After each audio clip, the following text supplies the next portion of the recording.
And you mentioned as well the difference between the right-click damage coming through from both of them. If he goes the shrapnel, you of course are much more likely to get the level 2 earlier and then perhaps go into the headshot. But of course, I feel like Forev is just going to be able to, with that high base damage, just deny up everything that you're going to be going for. So it's just the harass game for now. They're playing the long game. You see, they're actually even swapping up the lanes here. So Mizu going mid on the Monkey King versus the Void Spirit. It's going to be a really good matchup. I like Quap a lot versus the Void just because the Dissimulate is not the same cooldown as the Dagger. But the Monkey King I feel like is definitely going to be a lot more impactful here against Mac. And you see how defensive he has to be. Just using that Resonant Pulse wherever he can to try and find some CS. I'm liking that from HOYO, just, again, showing us something different. It's not all about just doing the same thing every single time. They tried it, to be fair, in game number 1. It was just the execution wasn't quite there.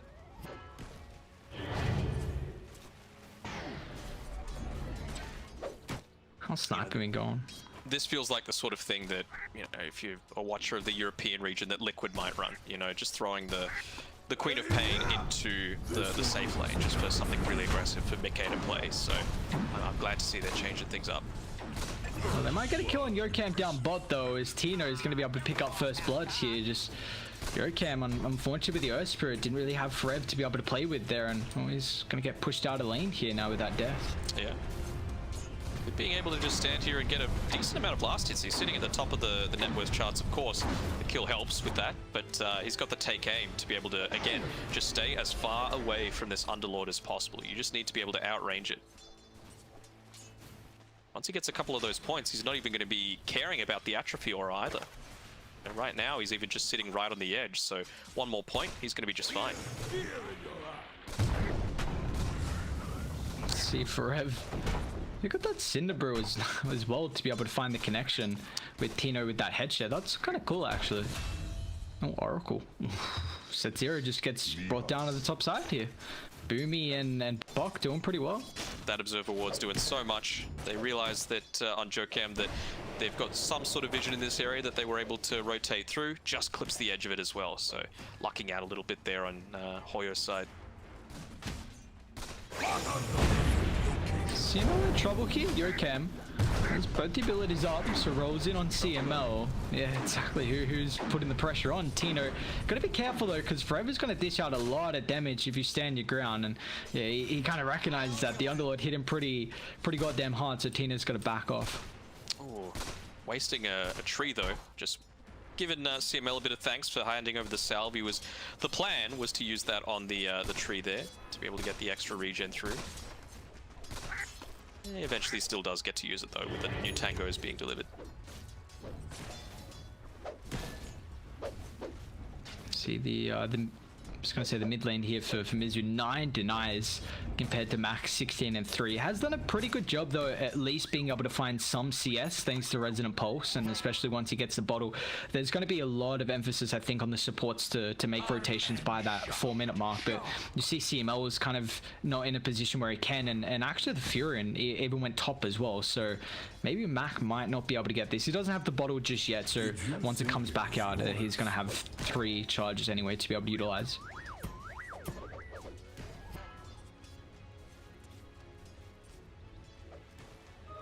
Arcane power. He even gets it still. Well, that's going to help out. Maybe a couple more Resonant Pulse charges you can use for the lane here. Try and find some CS. But as long as Mizu holds this on the high ground. And we saw what the Monkey could do last game. Very impressed with how Tino was able to play it. And hoping for the same here for Mizu. So it's a good start for him at least to be able to get to that stage. Even surprised with how the Sniper's been able to find a good start as well. He's doing real nicely. Of course, going for that gloves of pace really early on. He just wants to get as much of this harass in as possible, and now he's got even the 1 point in the shrapnel. The movement slow is going to be enough to allow CML to even just get the pop onto that Cinder Brew from very long range. Don't think they're in as much of a position to be able to contest these bounty runes though, so it's going to be up to Bok and Boomy on the top side. Looks like they're going to be able to secure it for themselves. So 2 for 2.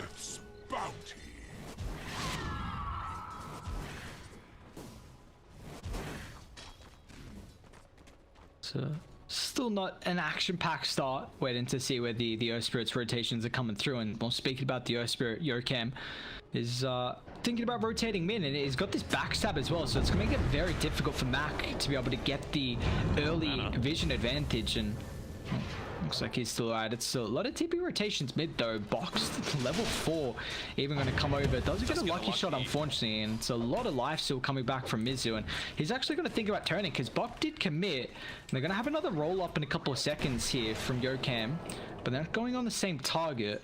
Dire's top tower is under attack. Boomy was ready to TP in if need be. You know, he's been doing a decent job at harassing up in this top lane. Fearless, he's sitting relatively nicely with what his net worth is. He's in trouble here. He's already used the swashbuckle, trying to man fight on the tower. That's really the only thing he can do.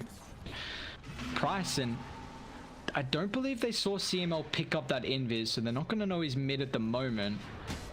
But this was a nice kill for Mizu because he's already had such a strong laning stage. Doing a great job. It's Tino that they're having to worry about eventually, though. He's just gone for that Maelstrom super early on.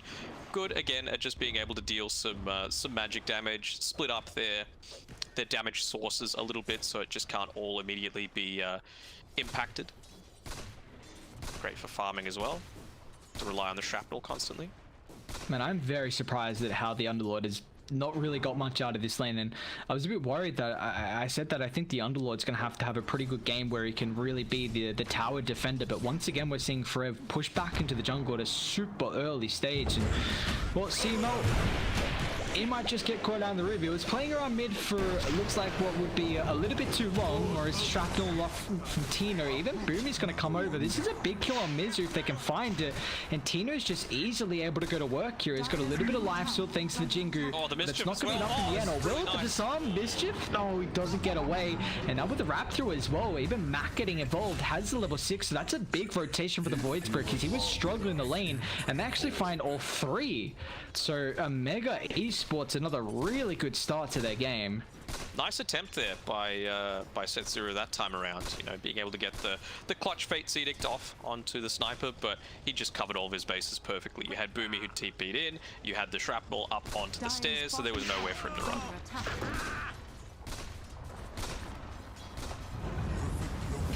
Trying to make a play here onto Tino, dodges it out though. Never tell me. He's going to be able to catch this out here. Fortune's End is going to clean him up.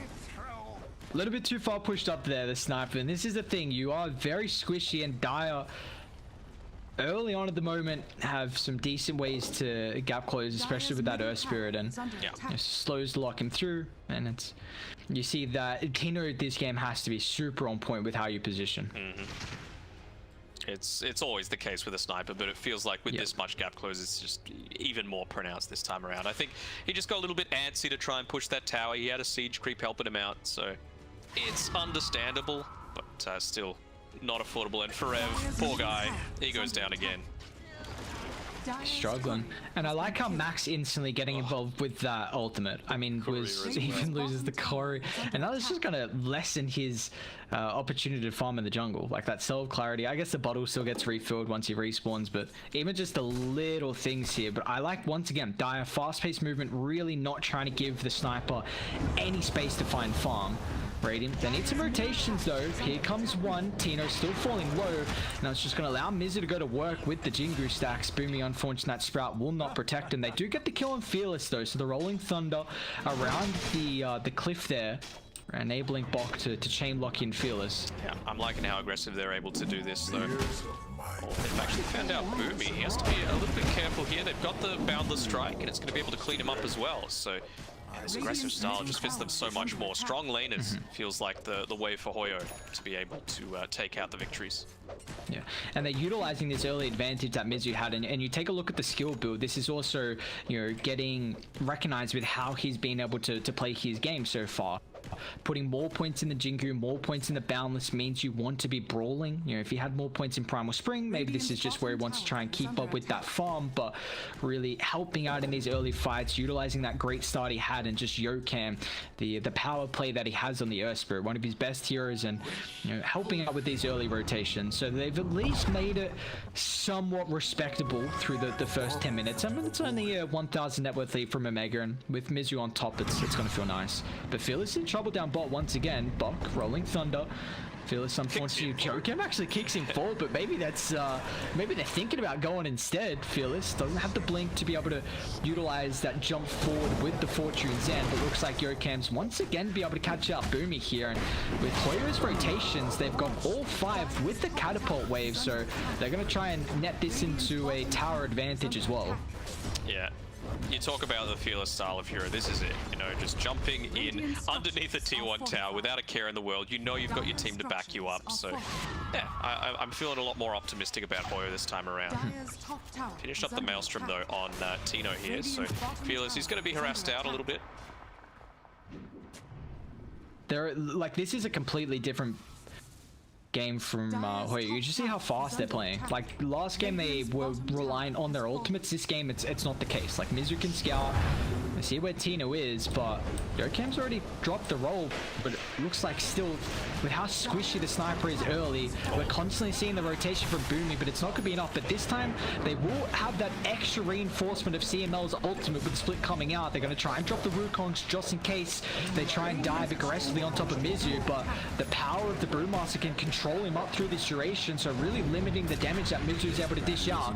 Even though he had that false promise on him, he's still going to end up falling afterwards. Really great target prioritization as well. Actually going back in on Jhocam, pops the magnetize. It's a decent amount of damage if you have the follow-up from Forev, but he doesn't. He's even got his Quelling Blade in his backpack, so he's not able to get out of the Sprout. Yeah. Maybe if Fearless had the Sonic Wave there, it would have been nice considering how low Radiant fell, but yeah, just going a little bit too aggressive there with the Earth Spirit. For sure. I really liked Omega's target prioritization in that fight. You know, you realize that you've got the strength with popping your first primal split through the Brewmaster. They made sure to just burst down the Oracle immediately. Then you toss the Monkey King in the air. Oracle had actually used the false promise onto the Monkey King just so that you wouldn't be taking damage and you'd be able to tree dance out of there. But yeah, just again, perfectly used to be able to take them down one by one, make sure that there was no escape. It's nice.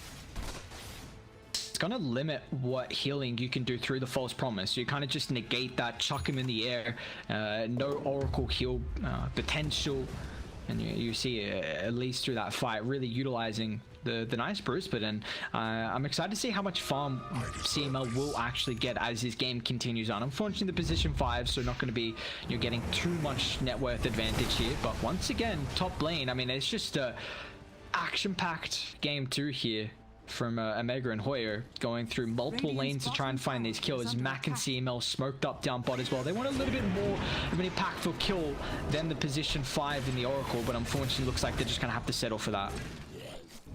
Yeah. TP coming through from Bok to be able to connect through. Probably didn't need to, but that's the thing. They're giving a lot of shared farm across the entire map, and Mizu, he's jumping right in onto Bok. He doesn't care that he's behind enemy lines. Ooh. A little bit slow there on the Boundless. Might be in trouble now. Tree's getting cut down. There he is. Yeah, they're going to be able to catch him out here. Doesn't get stunned up for too long. He's going to try and attempt the TP out. Do they have the damage go through him? They do. That lucky shot proc from Bok. Going to further help them out there to find that. And continuing to really pressure the Monkey King and make that good laning stage that they had not feel as impactful. It's the kind of gutsy plays you have to make, though, if you're going to make any attempt at coming back into this series. Look at what Mac's doing, though. Basically, this entire game feels like it's been attempted to be played on the Radiant side of the map, but Omega, they're just throwing it right back at them. You know, swashbuckling out these creep waves, maxing out the dissimulate, so you've just got wave push as opposed to pick up. You've got plenty of catch. Like, you can see here, Boomy, he's going to go down. But it's going to follow up with CML coming in. Is he going to pop his ulti? No. It's a little bit too much to commit at this point. Gotta be careful how long they do stick around though, because CML's got the ultimate and some reinforcements are coming from Radiant, so they get a nice little pick off. Quap does actually have to cancel the TP there. I don't believe Radiant scouted that out, so I feel this is going to be stuck up at the top side for a little bit longer. She's getting very close to the Orchid though from the Queen of Pain. Tino as well, he's gone for the Dragon Lance. Pretty standard for a sniper, but again, it's just all about that range. And right now it feels a little bit about the warding game. Right now on HOYO, the ones that they've got, there's one defensive covering their triangle and another one pretty deep into it, just to see if there's any sort of shrapnels being used. And yeah, Tino, he's gone for that BKB next. Realizes that, look, I just need to be able to survive through this initial burst, get away a little bit, allow my team to help me. And Dai's damage is going to be through the roof in the next couple of minutes. It was just a Veil picked up on Jhocam. The Quap's almost got the Orchid, so I think they're going to be looking to try and take an engagement. Unfortunately, the Monkey King hasn't been able to find kind of this first item. Still going for the BKB as that one for Mizu, and with kind of the 3 deaths really hindering how early the BKB is going to be. But I anticipate HOYO might look to try and smoke up here. They're a little bit too late for the bounties, but maybe if they can smoke up to the bottom observe border or maybe the triangle camp to try and find the sniper, because they haven't killed Tino in a while. That is for sure.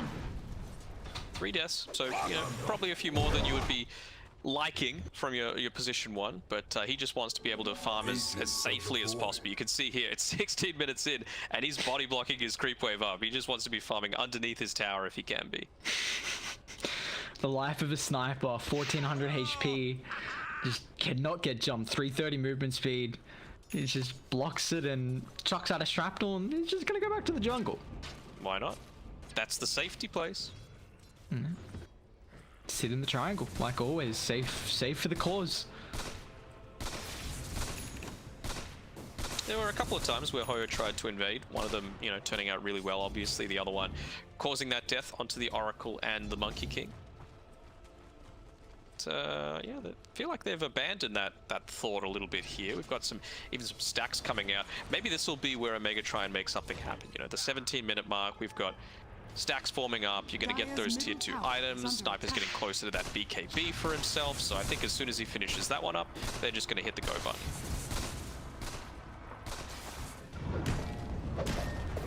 And Dai looks like they're waiting. Actually, what did the Monkey King get? He did go BKB. Okay, he's still got a kit up in his quick buy. So this is a big item here for Mizu, and I think they're going to try and look to fire with it. You see the rotations mid. Mac and Boomy putting some pressure on. Boomy also just completed the 4 stuff, so this is going to be really important through the fights. Just that extra positioning to help against at least the Underlord root, even kind of the Wukong's command as well. Here we go. The smoke's coming up from the Dire side. Having the Ogre Axe onto the Queen of Pain, very important as well, just to survive through that initial burst. So an Underlord with a haste root as well, so we'll talk about the issues that he might have had being able to find out the sniper. It's a little bit less pronounced. They're going to take CML for now, and that should result in a tower for themselves.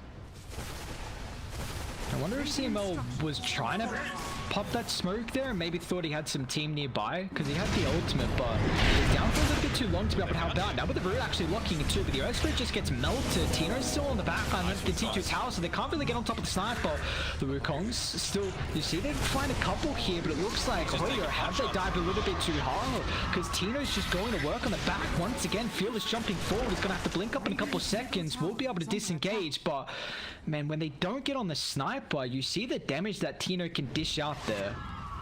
I just don't know about that decision to dive deep. I think there's aggressive, and then there's just not taking a relatively easy objective, which that tier 1 tower was. You know, you cleared everything out, you didn't have the Brewmaster there, they were on their back foot.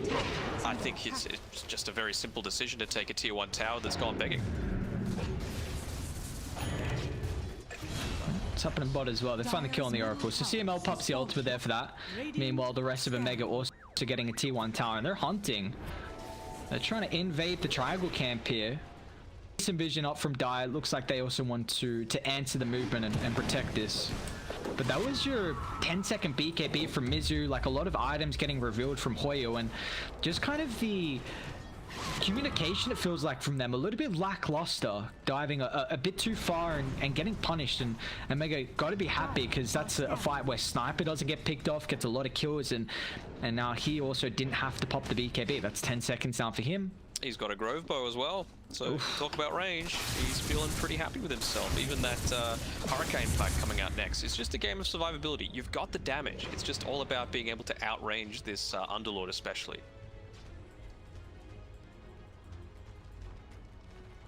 Fortunately for him, Forev, it just feels like a little bit of an underwhelming game again for him. You know, we mentioned before that he had a rough time in the lane. He was forced back to the jungle, what, like 6-7 minutes in, and it feels like for a while he's just been neck and neck with the position 4 on Omega's side. Boomy being prioritized for sure with a little bit of his farm, but still very dangerous. And now he's even got that Ag shard coming out onto him, so the split push potential from one of your supports is going to be very, very important indeed. Man, the Imp Claw as well.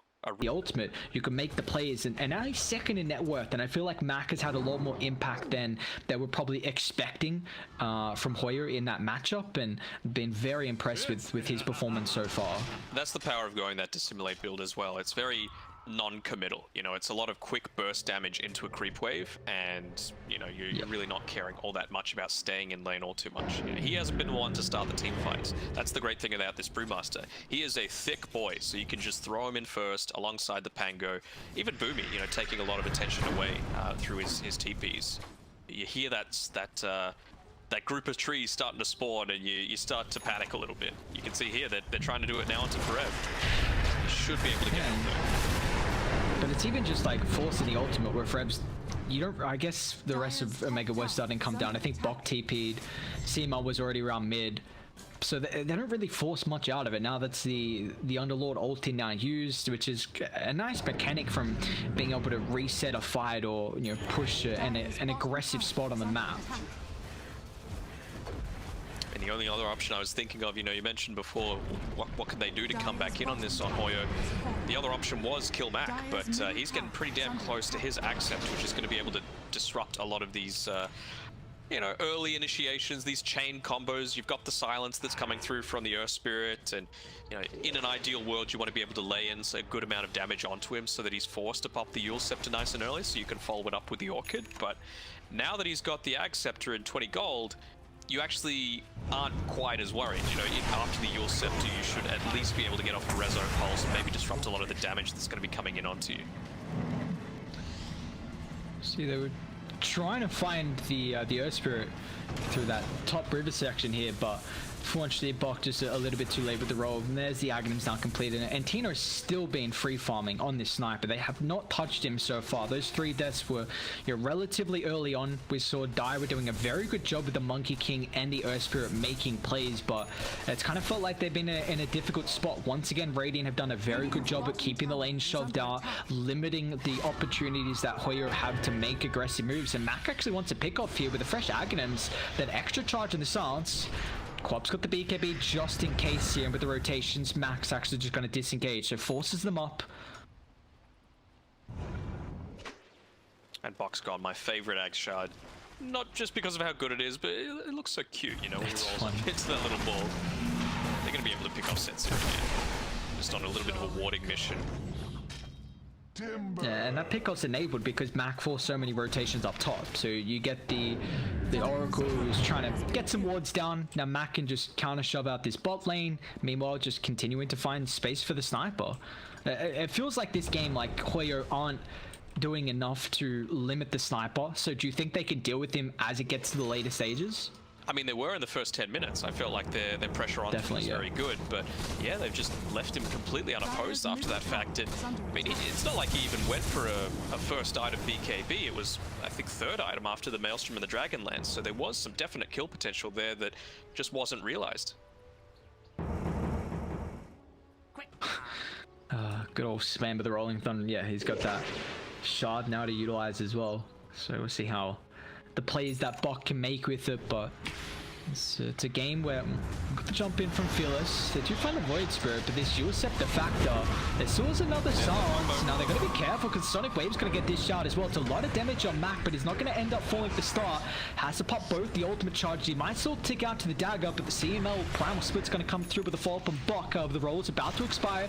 Tino showing up as well, but they're lacking the stuns control in Fearless, so she's able to get the blink away.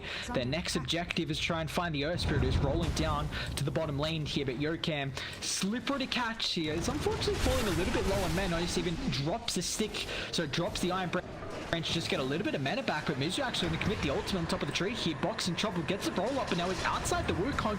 There's the Swashbuckler Buck utilizing that extra shot, and now he's A-OK, and Void Spirit's back in the engagement here as Mac finds Jhocam. However, they came down from HOYO, Forev utilizing that Dark Rift, so they're kind of stuck here. Omega, do they want to punish this though? They got to keep in mind they don't really have their ultimates, and going aggressively deep there against HOYO might force them to be punished. Tino's just denying that that bounty rune. Very cheeky play here. Worthy tribute.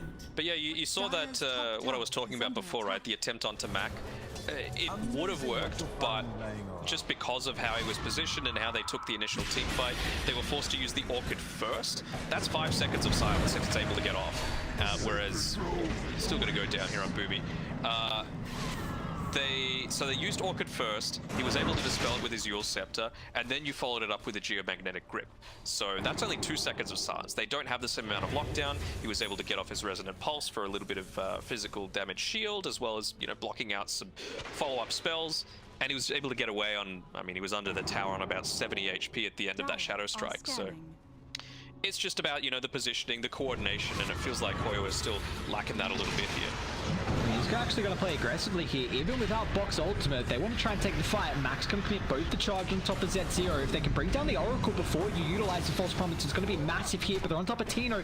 That's the big target from HOYO, but it's just Mizu at the moment. Tino pops the BKB. He's already used the Hurricane Pack as well, so load the mobility and defensive factor, but look at the damage. There we go, finally coming through from HOYO. They drop the balance and the Sonic Wave, but the rest of Rated, they want to try and clean up. Can they punish HOYO's deep dive here? But Mizu, with the help of Forev, he's just going to zone the back here. The beefy Underlord pushing Omega away from the Monkey King, and they're going to be A-OK. And the Omega, they're the ones on the retreat here. Boomy underneath the T2 tower. Box still has that ultimate now as well. It's going to move on forward. He's not really too close to some cliffs, and finally going to drop the Wukongs as well. It actually kind of protects the Monkey King. They'll dispel him down. Finally, Fred's going to try and get the Uber away, but unfortunately, the Oracle a little bit too low, so will not make it. That's much better. You know, you talk about teamfight coordination, that is it. Popping the Sonic Wave and the Boundless Strike at the exact same time, the Desolator being revealed in a big way, even taking away one of those BKB charges from Tino. The fact that he's only been forced to use his first one 27 minutes in, it feels like he's had it for at least 10 minutes. I like what they did though, like that's finally where we see Radiant weren't in a spot where they could kind of get set up on the sniper, where you have the Pango up in their face, the Brewmaster split, Mac dealing with the backline. Mac was definitely doing that, but the rest of the team weren't following up with him, and well, it's also that the prioritization from the Monkey King. Monkey just made sure you got on Tino, and when you see the sniper doesn't sit freely in a fight, the damage, you know, it's not showing from the sniper when you can't just, you know, safely right click from a distance, so they waste that BKB. As soon as it expires, you see Fearless jumping forward as well. Just kind of the very key prioritization that has to always come through from HOYO. Yeah, and that's why I liked Mizu's item build as well, right? Like, the Sonic Wave still does damage to the BKB. The Desolator still does damage to the BKB. Boundless Strike is physical, so it's always going to be something that you're needing to be worried about. Sure, you might not get stunned, you'll still get the damage. And after that fight as well, we do see Radiant get bruised, but the big thing is that Mizu going for this Abyssal Blade, and Mega have some, you know, mobility with the Force stuff on Boomy, that's going to help out. But the Abyssal Blade, if they can kind of lock down the sniper once and maybe burst in with the Sonic Wave and the damage from the Monkey King, you know, it might really enable some of the fights afterwards. Because do you feel like Radiant without the sniper's damage, are they ever lacking it in fights if Tino doesn't have a good engagement? At least until this Nature's Prophet gets a little bit more fun. You can see he's going for the AC build here after picking up the medallion, the drum, some nice transitioning items coming through. Up here, Set Zero is a little low. He's got his False Promise though. tower. Looks like, unfortunately, the Oracle just the sacrificial lamb. The rest of the team just beeline away. And the constant life of position 5. They actually might still be able to find Fearless. Spock is hunting the TP on the backline, so Fearless has to pop the BKB into the blink up to the northern side. Really didn't want to commit the 9-second charge of the Black King bar, but unfortunately is forced to. Even the double damage was a little surprising. You know, I didn't feel like he needed the bottle sips coming through after he was able to pop the BKB and get away. So that's going to cost him in this next team fight. They are able to recover their outpost though, so some valuable experience coming back the way of HOYO. 2 into the False Promise, going to be really effective for the Oracle. Radiant's 15 as well on the Earth Spirit, just to be able to, again, deal all of that burst damage really early on. Even, honestly, just the armor would be fine on this Earth Spirit because of the threats coming through from the Sniper, the Pango, the Nature's Prophet. Oh, he's actually changing up into the Sheep Stick. I don't mind this at all either. Radiant's top tower is under attack. Who's gone for the Alex? Trying to say, the Furin, yep. Is under attack. What would you rather hold right now if you're the Sniper? Do you want the Elven Tunic or the Goad Bow? Dire's courier I would say the Elven Tunic, just because, I don't know, right? Because you've got the Monkey King and the Boundless Strike has True Strike, so you're not really caring that much about the evasion, but I feel like that's the way that he's taking a lot of his damage throughout these team fights. Even that little percent of movement speed is going to be nice. And Tino's actually got a blink. He's going for the Swift Blade next. So just very high amount of emphasis on being able to correctly position yourself in fights. We're even going to see that fresh new upgraded blink come out into play, hopefully. I'm keen to see it. I can't think of too many Dire's middle tower heroes that the Swift Blink is like the one that you want to get. Juggernaut is great. Let's see how it is for Sniper. The moment, Radiant trying to push into the tier 2 tower. Looks like HOYO not wanting to kind of take a fight, considering Radiant they do have this ages advantage for another 4 minutes. Sorry, for another minute and 10 seconds. He's just continuing to be a threat. Like, you've got these heroes positioning around the mid lane. This is the power of the Fury. You've got the Rat, you've got the Siege Creep, you've got the Greater Trance as well from your Meracle Shard. So good luck defending against, you know, 2 lanes being pushed in at once. You're going to lose something. They're smoking up, but they're going to wrap all the way around here. Fearless is not joining them in the smoke. Does have the Shivas now completed. But it's going to be pretty obvious when no one's defending the tower, so Forev has to show. They may have potentially seen him if that observer board had some vision. So thinking that they're dusted up, the scan's also connecting as well. And looks like Radiant get the tier 2 for free, although CML, he can kind of position this aggressively because he's got the ultimate, but you've got to keep in mind, he's also got 2300 HP, so a very beefy boy. They are forced to make that defensive movement though because of how Boomy was playing. Mizu going all the way back, he gets that great feeling of a Boundless Strike onto about 30 creeps. He's able to, you know, get a lot closer to finishing up that Blink Dagger for himself. It's clearly like, this game is find the Sniper. Where's Sniper is the win condition for HOYO, and, you know, props to Tino as well. He's recognized that, and it's like, well, it's all about my positioning too. Uh-oh, smoke on smoke. Underneath the observer board, Fearless going to be careful here. Instantly with the Resident Pulse, has to pop the BKB, but the damage on the Queen of Pain is through the roof of the mode. Fearless has to disengage now, but the rest of Mega can they cause this, and Jhocam's in trouble. CML committing the ultimate, but look at the disengage. There's no control at the moment on top of the backline. Monkey King, he's found Tino, but the Eurosceptor is completely cutting Monkey at the moment, so Tino's going to be A-OK. Fearless with the ultimate, but doesn't do a whole lot of damage here. Now Fearless, he's in trouble, doesn't have the protection, the magic immunity. At least the False Promise going to do a little bit, but will still tick out as HOYO, they lose 2. Still Mizu trying to do whatever you can, but Tino's position in this fight has been so on point, and now HOYO 3 might end up falling here. Mizu has to pop the BKB, but super defensively, and we're going to see Mizu just caught outside the base. Will try and get a kill for his life, but it's not going to be enough as the beautiful fight from a Mega, and now they can walk up the higher ground here. Instant value coming through from that Blink Dagger for Tino, just able to kite out the Monkey King entirely. You saw there, he just pops the BKB towards the end of that team fight because, you know, he was chasing him around. He didn't really need to play it against the sniper, but that just meant that they were able to roll over the Earth Spirit, then the Queen of Pain. Great to be able to kite out, and yeah, you mentioned it there with the Sonic Wave. It was just a little bit on point. It only ended up catching two of the Brew Pandas, the Brewlings at the end of it, so it doesn't really result in anything for them. Man, look at the damage that Boomy can do on top tower as well. This Sprout is so stupid. The Shard uses just so much damage, and well, they're gonna lose a lot of objectives here, and they don't even have buybacks. Monkey King, no buyback here for 630 gold, so they actually might just be able to get 2 full sets if they stick around. Top's taking a little bit long, but man, back to double initiation straight on the back here. Sets Zero protects himself with a good cave, but it looks like a Mega. They want to try and make some space to enable the rest of the team to try and deal with the objectives, but still got to be careful is Mac. BKB to simulate back up. The roll's going to connect on top of the Furion. Monkey King's alive in 10 seconds. If they can delay this long enough and limit a Mega from being able to dip outside the base, but man, Tino, he's so far pushed up. He's still got BKB, still got Blink for positioning wise. And he's got his Skadi coming out to him as well, so he is a big threat. Just needed to be a little bit careful about his positioning. They didn't even end up using the, yeah, it sure is. They didn't even end up using the Scythe of Ice that Boomy had just picked up, so. They can stay. They can definitely stay. They got vision on the higher ground, items galore. Max gonna jump forward if they can commit the BKB early.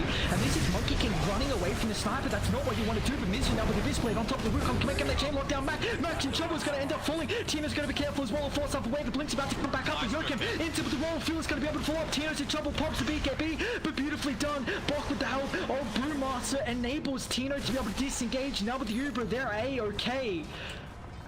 But HOYO, you get the Void Spirit, yes, and we just see what they're doing though. They're still sticking around. CML, still got another split.